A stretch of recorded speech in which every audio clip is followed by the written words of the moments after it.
IT에 관한 이야기를 가장 쉽게 전달해드리는 시간, 이인복의 IT 트렌드를 읽답니다. 안녕하세요. 이인복의 IT 트렌드를 읽다, 일상 속 IT 전해드리는 시간입니다. 이제 곧 있으면 또 설날이 다가오고 있습니다. 아마 설레이시는 분들 많을 텐데요. 출근길에 들으시면 좋고 퇴근길에도 더 좋은 방송 바로 시작합니다. 자, 오늘 첫 번째 소식은 애플의 M2 이야기를 좀 드리려고 해요. 요새 애플 제품은 이벤트를 하기보다도 간밤에 쓱 나올 때가 많이 있습니다. 이번에도 마찬가지였어요. 사실 트위터에는 나올 거다라는 이야기가 슬쩍슬쩍 나왔었는데 진짜 나올 줄은 몰랐습니다. 현지 시간 날짜로, 그러니까 미국 기준으로 17일에 맥북 프로 14인치, 16인치하고 맥 미니가 출시가 됐어요. 뭐 새로울 게 있겠습니다만 새로운 게 있죠. M2가 장착이 됐습니다. 실리콘 칩 중에 M2는 성능에 따라서 맥스하고 프로로 또 나뉠 수가 있는데 맥스와 프로가 각각 장착된 녀석들이 나오는 거죠. 뭐 자세한 스펙은 따로 이야기 드리진 않을게요. 맥북을 정말 좋아하시고 이쪽 디바이스라든지 관련된 내용 좋아하시는 분들이라면 심취하실 수 있지만은 일반 유저분들께서 들으실 때에는 그냥 맥이 나왔구나, 예전보다 더 훨씬 빠르고 성능이 좋아졌다, 이것만 생각하셔도 괜찮을 것 같습니다. 디자인은 크게 변한 건 없어요, 지난번보다. 일단 우리 금액 정도로 보도록 할게요.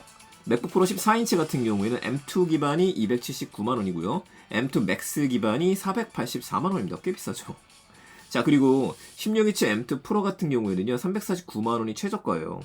이게 참 어마무시하다 라는 생각이 드는데, 이 맥미니 가격도 상당히 많이 올라갔습니다.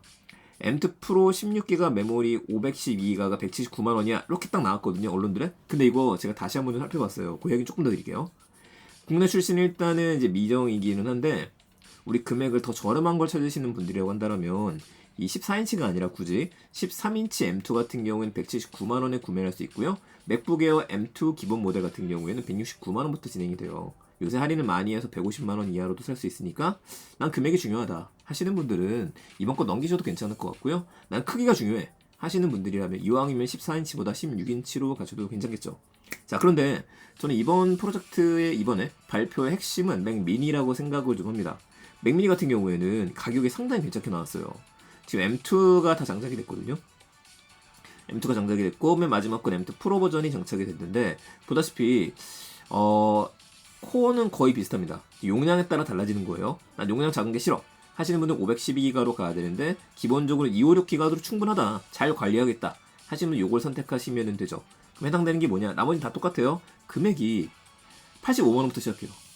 85만원이면 저는 상당히 괜찮은 가격이고, 오늘 또 커뮤니티를 돌아다니면서 보다 보니까 85만원인데 이 학생 할인, 학생 할인 받을 수 있는 것들이 있죠. 학생 할인을 받게 되면 71만원까지 떨어진다라고 합니다. 71만원 정도면은요, 전 이거 무조건 사셔도 괜찮을 것 같아요. 그러면은 맥미니 딱 구매하시고 난 다음에 모니터 집에 있는 거 갖다 쓰시고 블루투스 키보드 연결하고 이렇게 되면 꽤 괜찮은 라인업을 갖출 수 있지 않을까라는 생각해보게 됩니다. 그래서 이번 발표의 승자는 맥미니다, 이렇게 정리 한번 해볼게요.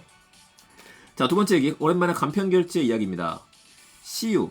이 CU 앱에 현금 충전이 가능하다는 거 여러분 알고 계셨나요? 저는 잘 몰랐었거든요. 사실 성인들이야 카드 결제하는 경우가 많고, 저 같은 경우에는 네이버페이를 연동을 해서 CU에서 간편 결제라는 경우가 좀 많아요. 앱을 사용을 해서. 어떤 분들은 아예 CU 앱을 사용하지 않는 분들도 계실 겁니다.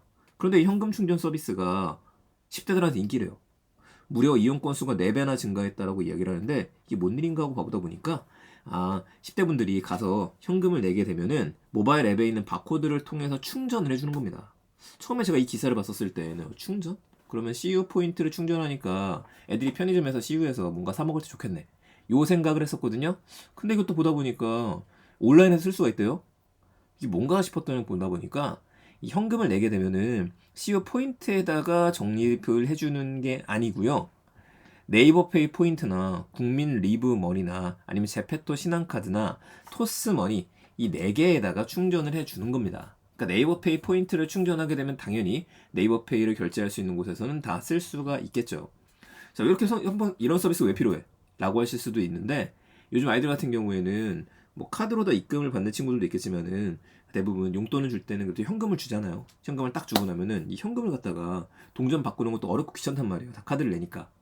그렇다고 체크카드를 쓰거나 이러면 또 눈치도 보이고 어머니가 알기도 하고.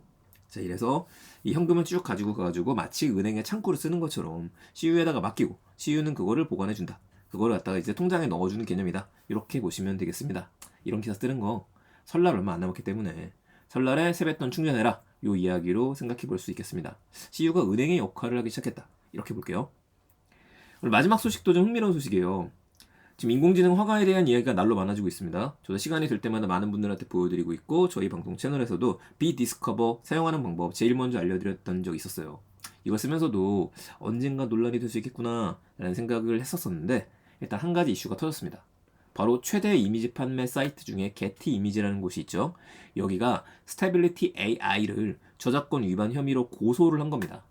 스테빌리티 AI는 스테이블 디퓨전이라고 하는 프로그램을 개발했거든요. 설치형 프로그램인데 무료로 사용할 수 있습니다. 자, 이걸 사용하는 서비스인데 문제가 된 거는 우리 인공지능이 그림을 그리기 위해서는요. 수많은 데이터를 학습해야 되잖아요. 이미지 데이터를 학습해야 되는데 이 이미지 데이터 어디서 갖고 왔느냐 이거 부분인 겁니다. 스테빌리티 측에서는 실존 작가들의 작품이 데이터에서 차지하는 비율은 0.1%밖에 지나지 않는다 라고 이야기를 했는데 0.1%도 상당히 많은 거거든요. 더 정밀하게 데이터를 뜯어볼 필요는 있어요. 이거랑 같이 또 묶어서 보셔야 되는 건 뭐냐면은 요새 화제가 되고 있는 챗 GPT가 있죠. 저희 영어 선생님. 자, 이거에 대해서 마이크로소프트를 이끌고 있는 사티아 나델라가 다보스 포럼에서 얘기한 소식이 나왔습니다. 챗 GPT하고 달리 2를요. 애저에 탑재를 해서 애저 오픈 AI를 내놓겠대요.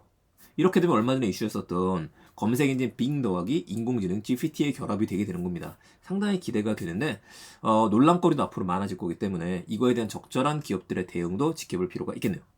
저는 세 가지 소식 급하게 정리해드렸습니다. 게티 이미지, 인공지능 화가를 고소했다. CU 현금 충전 서비스 이용 건수가 4배나 증가했다. 마지막으로 어제 발표했었던 맥북 프로, 맥 미니 두 가지 간단하게 살펴봤습니다.